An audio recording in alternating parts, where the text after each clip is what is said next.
Hello everyone, and welcome. Before we begin, here's a quick explanation.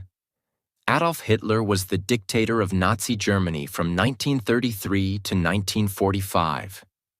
He started World War II, caused the deaths of millions, and led one of the darkest times in human history. We are not telling this story to support him. We are not telling it to criticize him either. This video is only for educational purposes. To help you learn from history, to help you practice English, and to understand what really happened in his final 24 hours. If you want to know his full life story, you can watch his complete biography on our channel. But today, we focus on the last day, the end of everything, told like a movie, but based on real history. Welcome to the final day of a man the world will never forget. This is not a political video. This is not about supporting or attacking anyone. This is about a moment in time.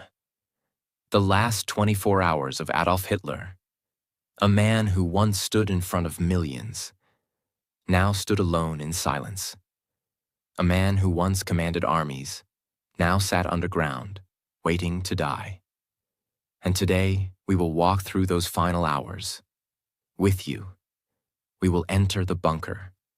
We will feel the walls shake from bombs above. We will see fear on the faces of those who followed him to the very end. And yes, this video is also perfect for English listening practice. We use real-life events, clear storytelling, and powerful vocabulary, so you can improve your English while witnessing one of the most intense days in history. Let's begin. Part 1. April 29th, 1945. The bunker, the bride, and the breaking point. It's deep into the night. The world above is on fire. But below ground, inside the cold concrete bunker beneath Berlin, time is slowing down.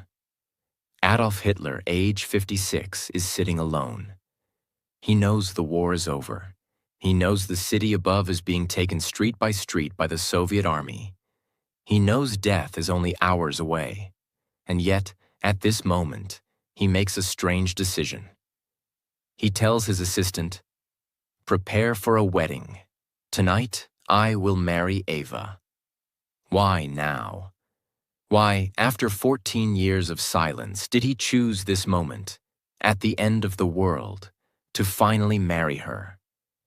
Eva Braun had been with Hitler since she was 17. She had waited in the shadows, far from the public eye. She was never shown beside him in photos, never acknowledged as his partner in speeches. For 14 years, she waited, quietly, faithfully, away from the spotlight. She had tried to take her life twice, not because he hurt her, but because she felt invisible. But she stayed. She believed in him. And in his final days, she refused to leave the bunker, even when everyone else begged her to escape. And that's when he knew. This woman had followed him not for power, not for money, but out of blind, private loyalty. And now, with the city falling and the walls trembling, he said, "She deserves my name, even if only for a few more hours." This was not a romantic decision. It was not about love. It was about control, ritual, and finality. He wanted to end his life with everything arranged: a marriage, a will, a last speech, a planned death. It was the beginning of his goodbye. In a small room, dimly lit and silent, the wedding began. There were no flowers, no music, only the sound of pens scratching on paper and distant explosions above. Eva Braun wore a pale blue silk dress. Her face was calm, too calm. Everyone around her said the same thing. She smiled, like she had accepted everything. Hitler wore a simple black suit, no medals, no uniform. A civil officer stood before them and asked the traditional questions. "Do you take this woman?" He answered, "Yes." And just like that, after 14 years, they were married. The staff tried to celebrate. A small table was set. A bottle of champagne was opened. But no one drank. No one laughed. The air was too heavy. One officer later said, "It felt like a funeral, not a wedding." After the wedding, Hitler walked to a nearby room and sat at his desk. With a shaking hand and dead eyes, he began to dictate his final words. His political testament. His secretary, Traudl Junge, sat across from him and typed every sentence. He didn't say sorry. He didn't cry. He didn't admit failure. Instead, he blamed the Jews for the war. He blamed his own generals for betrayal. He claimed history would understand him, though he would not be alive to see it. And then he said something very clear. "I do not want my body to be captured. I want it to be burned." He remembered what had happened to Mussolini, whose body was hanged and spat on. He would not allow the same. He signed the document. Slowly, carefully, his last command. It was now close to 5 a.m.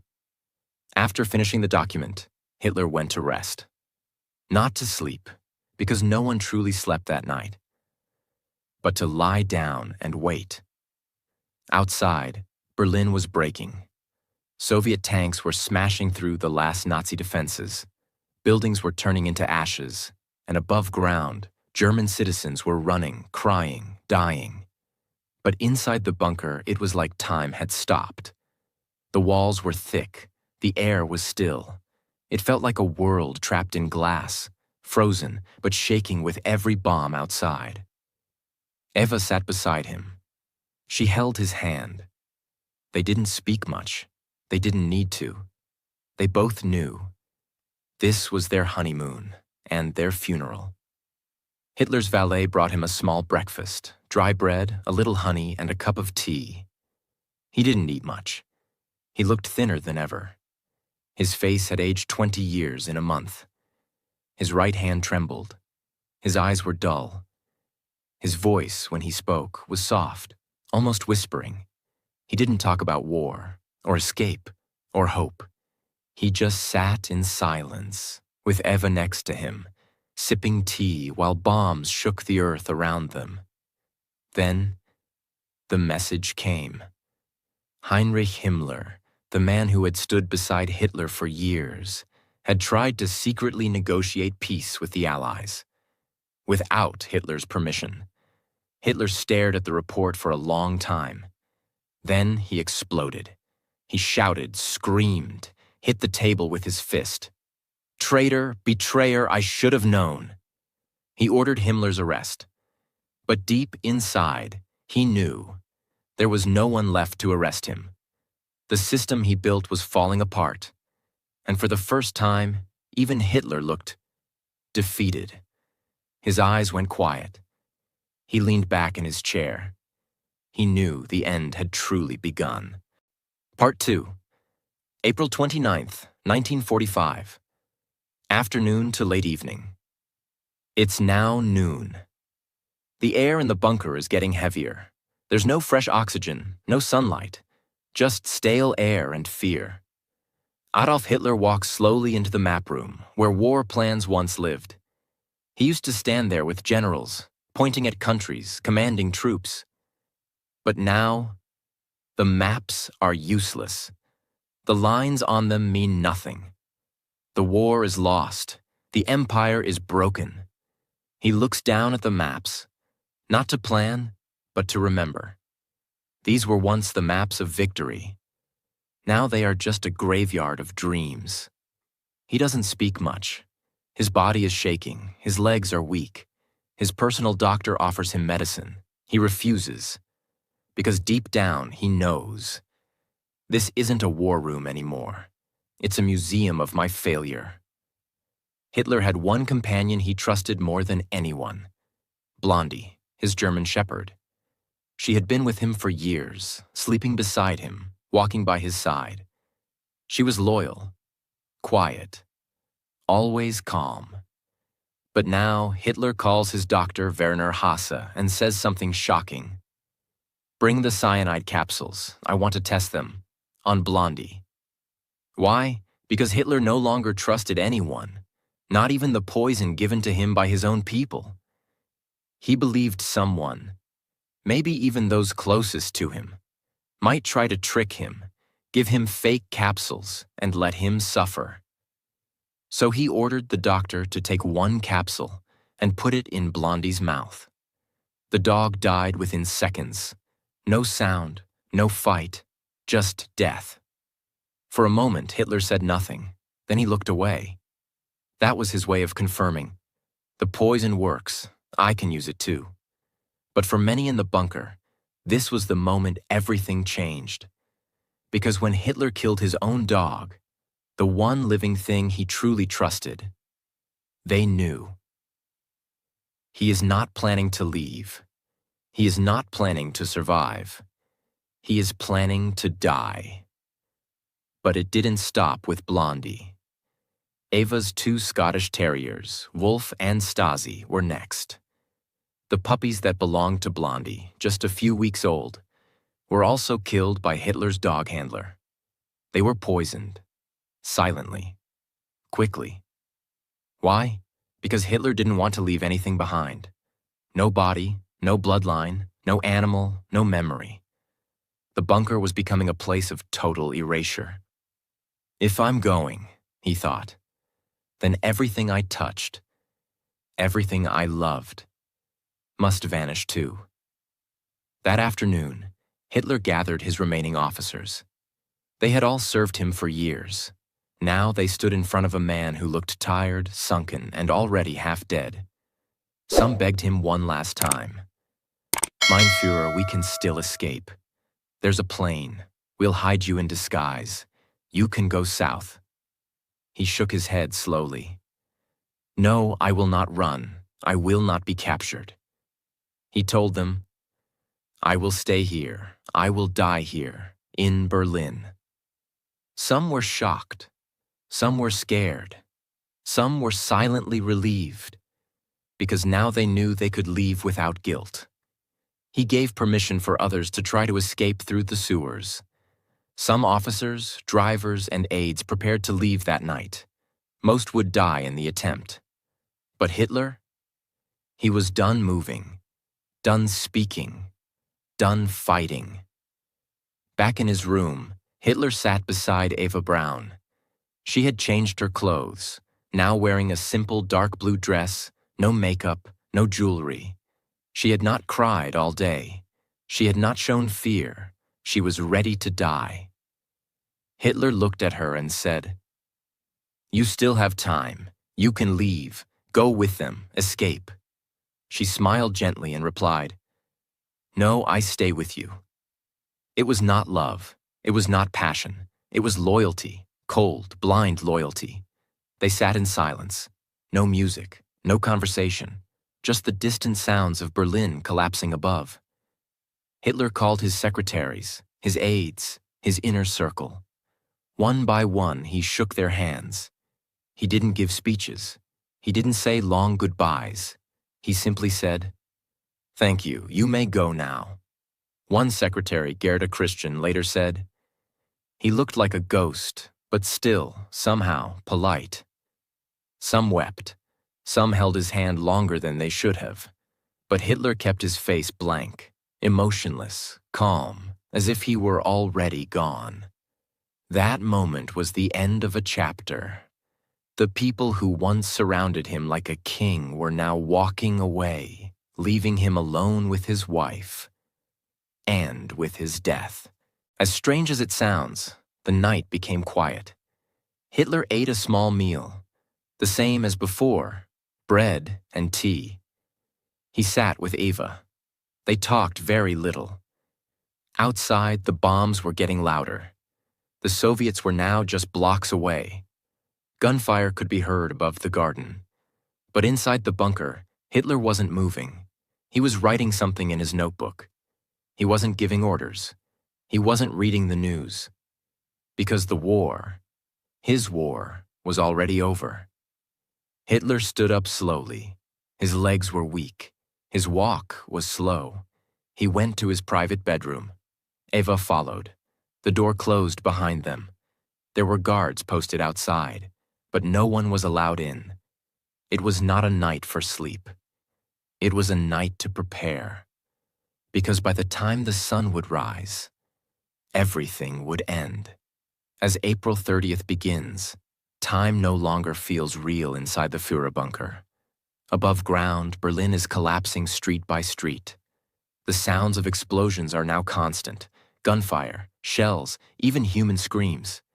The Soviets are almost at the gates, but inside, it is silent. Hitler lies in bed, eyes open, staring at the ceiling. He is not sleeping. Eva Braun is next to him, quiet, peaceful, already emotionally gone. She knows it's her final night. Down the hallway, staff members whisper softly. Nobody knows what to say anymore. The bunker has become a waiting room for death. Hitler gets up.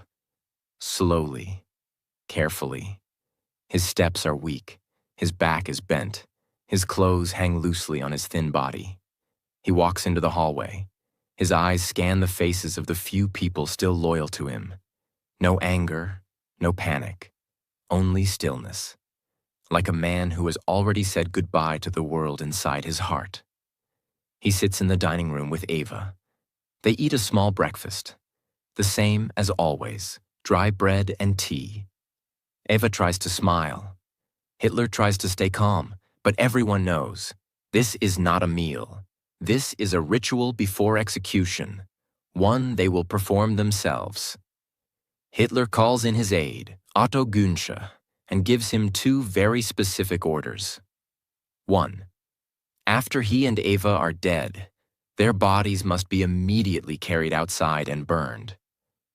2. The burning must be done completely. No trace should remain. He reminds Otto of what happened to Mussolini. Hung upside down, spit on, mocked by the public. That will not happen to me, Hitler says. You must burn us, no matter what it takes. Otto nods. His face is pale. His hands are shaking, but he agrees, because disobeying was not an option. Even now, Hitler gets dressed, not in a uniform, not in a general's coat, but in a plain military jacket, buttoned all the way up, and dark trousers. Eva puts on a dark blue silk dress, her favorite. No jewelry, just soft perfume. She brushes her hair carefully, like a bride preparing for her final hour. Then Hitler walks into the hallway. One by one, he meets with his personal staff. He shakes each of their hands slowly and quietly. To some, he says a word. To others, just a nod. Thank you, he says to his secretary, Traudl Junge. You may leave now. You have served me well. Some start crying. Others freeze, unsure how to say goodbye. One officer, Rokas Mish, later remembered. He looked like a shadow, not a man. He was calm, but the calm of someone who has given up. The goodbyes continue, one by one. No ceremony, no tears from him, only silence. Hitler and Eva return to their private room. There, Eva sits on the sofa, calm, unafraid. She opens a small brass capsule, cyanide. She holds it in her hand and looks at him. They've talked about this many times. They will not let the Soviets capture them. They will die together, on their own terms. Hitler holds the same kind of capsule. But he also prepares his Walther pistol, the one he had used for years. He plans to take both the pill and the bullet, just to be sure. He calls in Otto Günsche and his valet Heinz Linge. He tells them, the time has come. You will wait outside. When it is over, open the door. Otto and Heinz nod. They walk to the hallway and stand in silence just a few feet from the door. Inside, Hitler and Eva sit together on the sofa. 3:30 p.m. The final act. No one sees exactly what happens inside that room, But witnesses standing outside hear only one sound, a single gunshot. Otto and Heinz rush in. What they find will become one of the most talked about scenes in modern history. Hitler is slumped on the sofa. His body is still. There is a small hole in his right temple. The blood has splattered across the floor and wall. Eva lies beside him.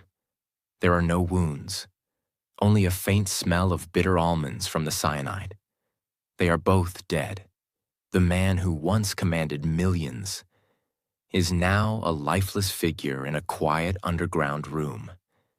Just as ordered, Otto and Heinz begin the process. They wrap both bodies in thick gray blankets. They carry them upstairs, up the narrow staircase, through the tight hallway, and out into the garden behind the chancellery.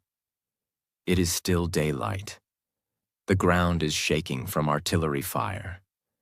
The Soviets are only blocks away. They place the bodies in a shallow crater near the bunker exit. Then they pour can after can of gasoline over them. Otto takes a match. He lights it, drops it. The flames rise. The bodies begin to burn. No music, no prayer, no soldiers, no flag, just fire, smoke, and silence. They salute the flames, then run back into the bunker as gunfire cracks overhead. Inside, the remaining staff gather. Otto reports, "The Führer is dead. His body has been burned." There is no celebration, no ceremony, just stunned faces, pale skin, and empty eyes. For a moment, nobody speaks.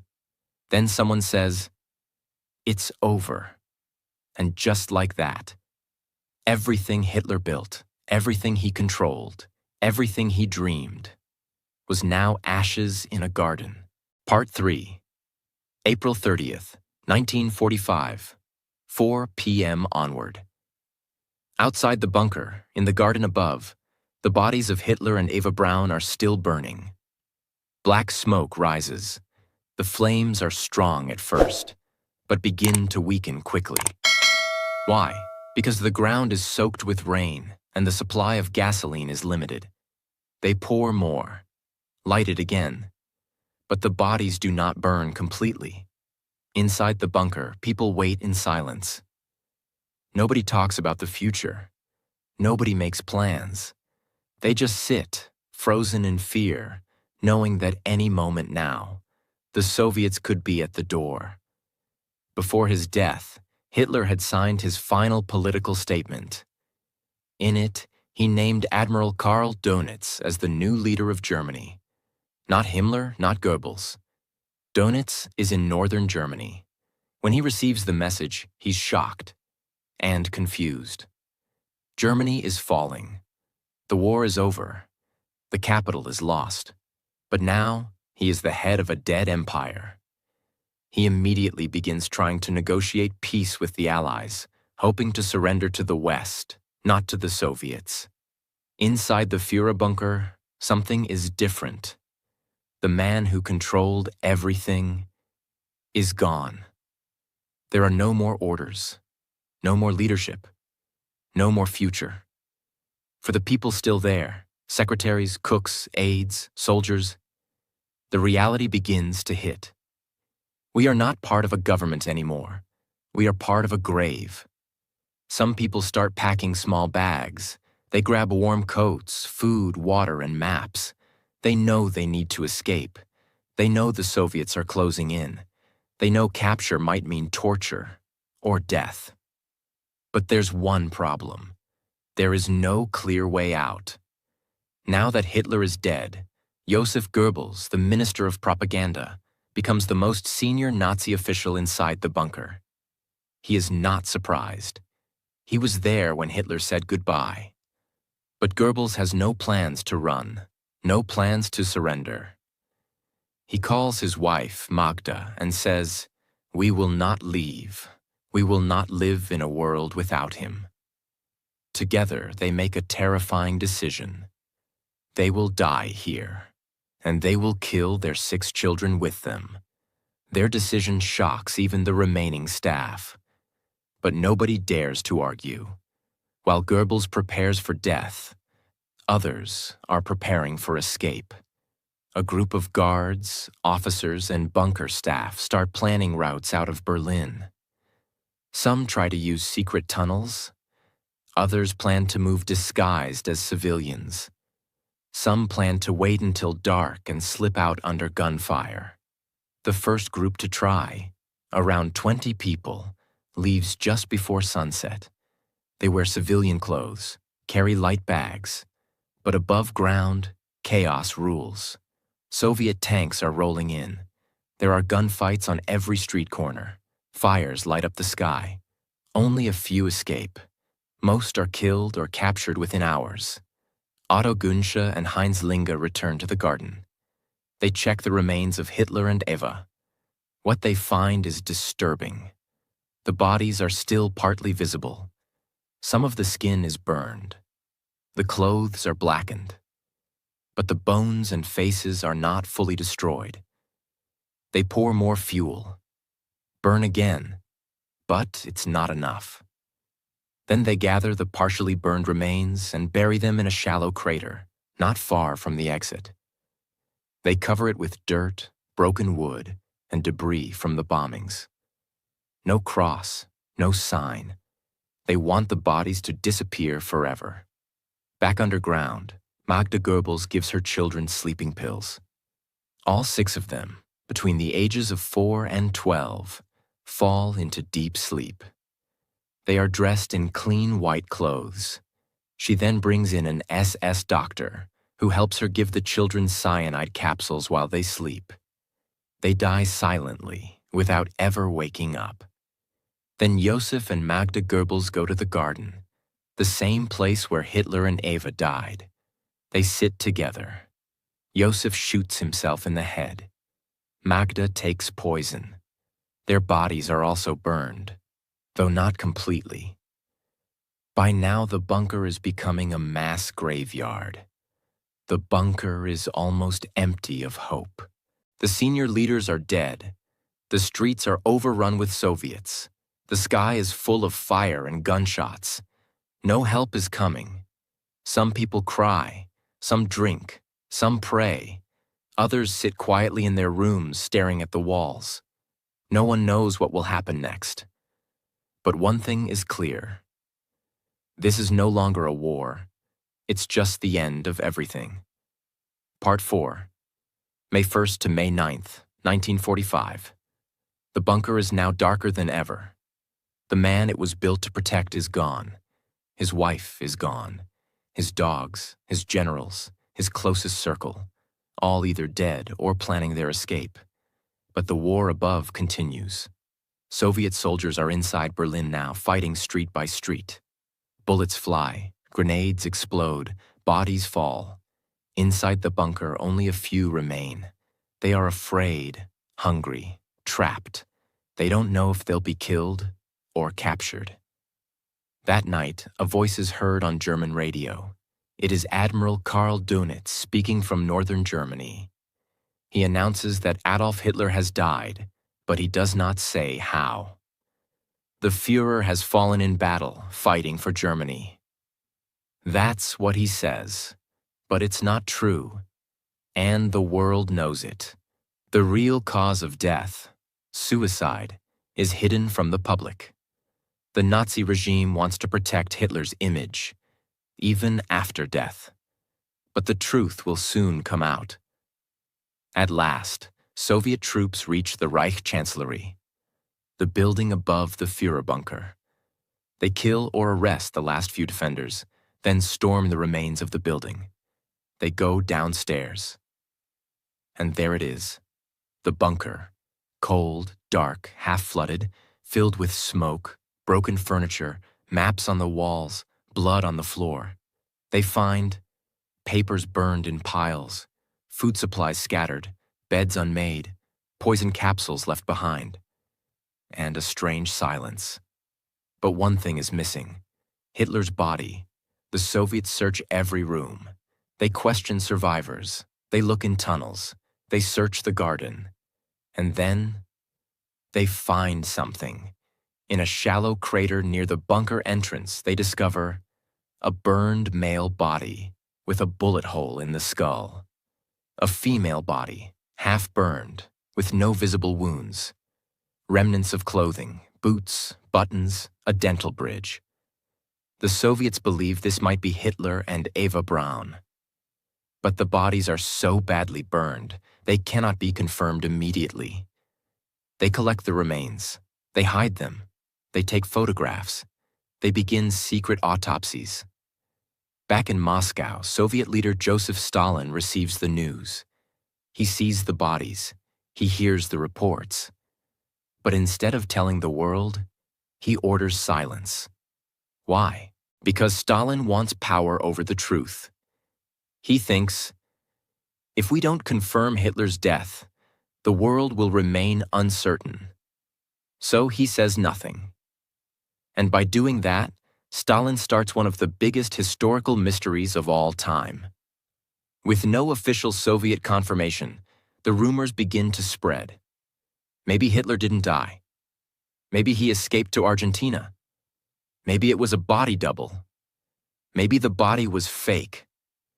Maybe he's hiding, waiting to return. These theories become legends. And even though his staff had seen him dead, even though his body was found, people start believing the lie. Because when truth is hidden, fiction grows. It took decades to confirm everything. But here is what actually happened. 1. Soviet doctors conducted autopsies on the burned bodies. 2.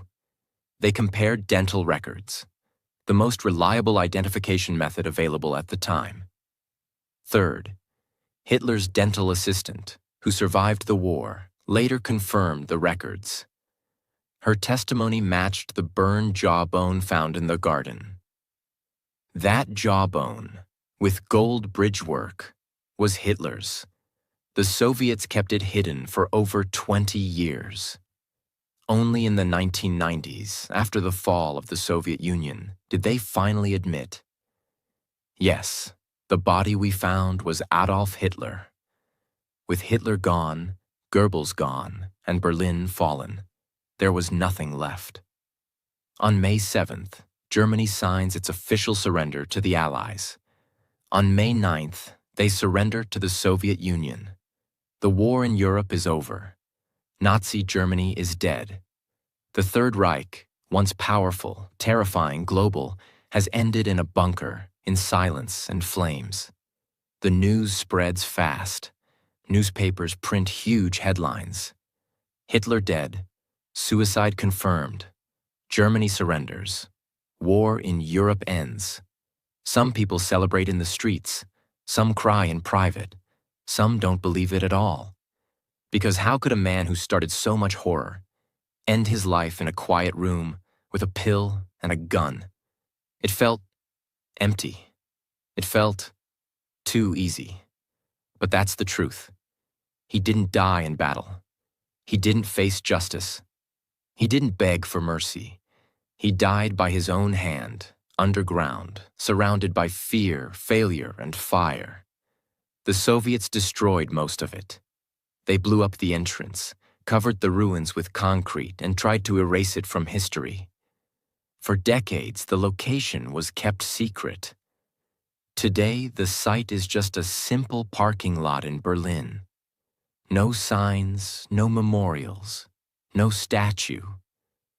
Because Germany chose to never glorify the place where evil ended. And that is powerful.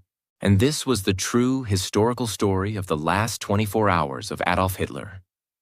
Told not to praise, not to support, and not to attack, but to learn, understand, and remember.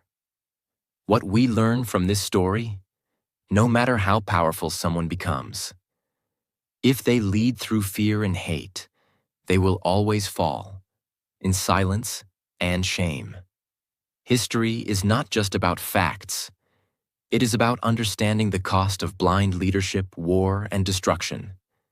The most dangerous leaders are not the loudest. They are the ones who are followed without question. And finally, If we do not learn from the past, we risk making the same mistakes in the future. This video also helps you practice real-life English through deep storytelling, emotional vocabulary, and simple sentence structure. So if you are learning English, you are not just watching history. You are improving your listening, understanding, and speaking. If you found this story powerful, if you learned something today, and if you want more true, emotional, and educational videos like this, then please subscribe to this channel right now, because every video here is created with purpose, to help you learn, grow, and become stronger, in English and in life. Thank you for watching. See you in the next powerful story.